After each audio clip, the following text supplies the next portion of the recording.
Hello, I am Jessica Llamas, and I'll be talking about the next two slides on reservoir and the signs and symptoms. The natural habitat for the hepatitis B microbe is humans. It's spread from person to person through contaminated blood and carriers with contaminated semen, vaginal secretions, and saliva.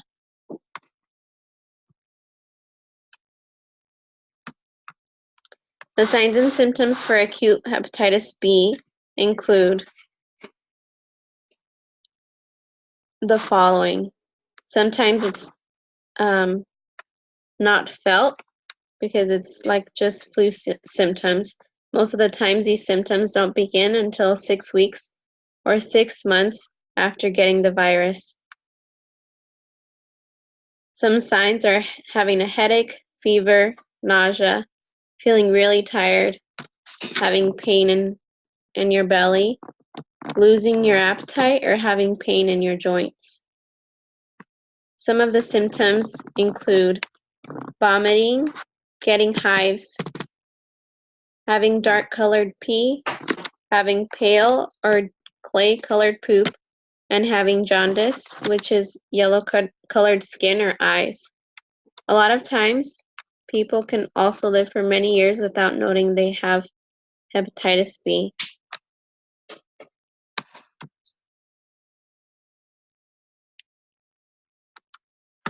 The signs and symptoms for the chronic hepatitis B are usually asymptomatic for many years. When they appear, the symptoms are usually worse than they first appeared. Children are the ones that are most at risk of getting infected, as it is much worse for them.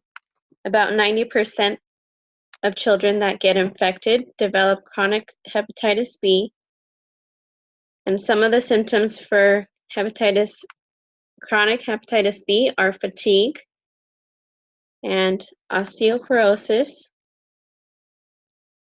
Some of the symptoms also include getting rashes in the palm of the hand or losing a lot of weight. It also includes getting spider-like blood vessels on the body or having vision problems. If the disease is a chronic, it can also damage the liver and can also be very hard to diagnose if these symptoms do not show for a long time.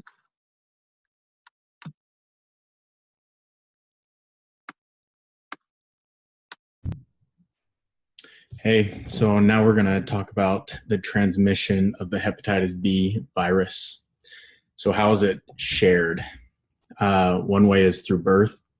So, a mother that is Hep B positive can pass it on to her child.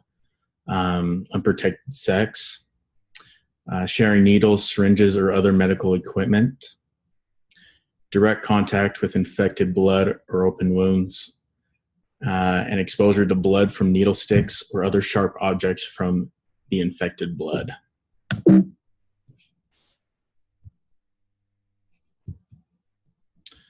So who is at risk for the Hep B virus? Like I said, infants born to infected mothers, people who inject drugs, sex partners of people with Hep B, especially men who have sexual contact with other men, people who live with someone with Hep B. It can be transferred from a toothbrush or sharing or getting in contact with other bodily fluids like that. The healthcare industry workers are at a high risk because they're around it a lot. Needle sticks are very common in that industry. And hemodialysis patients. Hemodialysis is where they take the blood out of the body, clean it, and then put it back. So what's the prevention of this Hep B virus? First off, vaccines are your number one defense. There's Engerix B, Riconviax HB, and Heplizov B. So all three of these are Hep B virus or vaccines. They're very safe. They're very effective. They're all synthetically prepared, meaning that there's no actual blood from another person in that vaccine. These vaccines are given in a 3-series shot. The first shot can be given at any time. Usually it's given right in the delivery room when you're a baby. The second shot is given at least 1 month after the first. And then the third shot is given at least 4 months after the first, or at least 2 months after the second. So vaccines are very important to the prevention of the Hep B virus. Like it says here on the slide, it says 1 in 3 will have Hep B in their lifetime. So it's very important that we are vaccinated and that we are safe with other bodily fluids around us, such as blood. In any case, when you clean up blood that you don't know who it came from, you always use medical grade latex gloves. You clean it with a rag and disinfectant. And they also give you a word of caution that even dried blood can transmit the disease. Another preventive measure is know the HBV status of your sex partners if you have multiple. Use a new condom every time you have sex to prevent the transmission of the bodily fluids with other people. Don't do illegal drugs. Don't share needles with other people. And you also want to watch out for body piercing and tattoo parlors, especially the ones that aren't regulated by the state. They have no regulation of cleaning needles or changing out bandages or anything like that. So if you are going to get a body piercing or a tattoo, make sure that you go to one that is very accredited and that the state routinely does checkups on.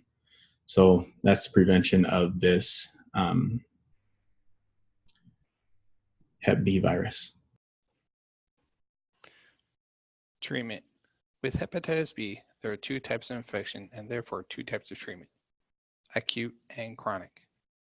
The treatment for acute hepatitis B may be as simple as rest, proper nutrition, and plenty of fluids.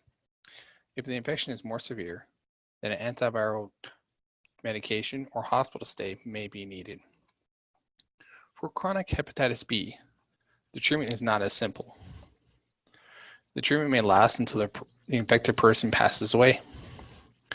The treatment may include liver transplant, antiviral medications, and or interferon injections.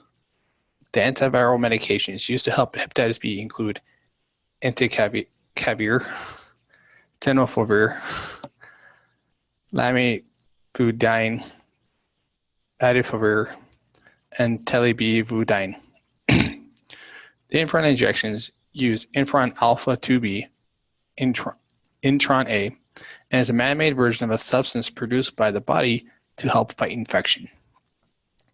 These treatments are usually used with younger people who do not wish to have a lifetime of therapy, or those who wish to become pregnant soon.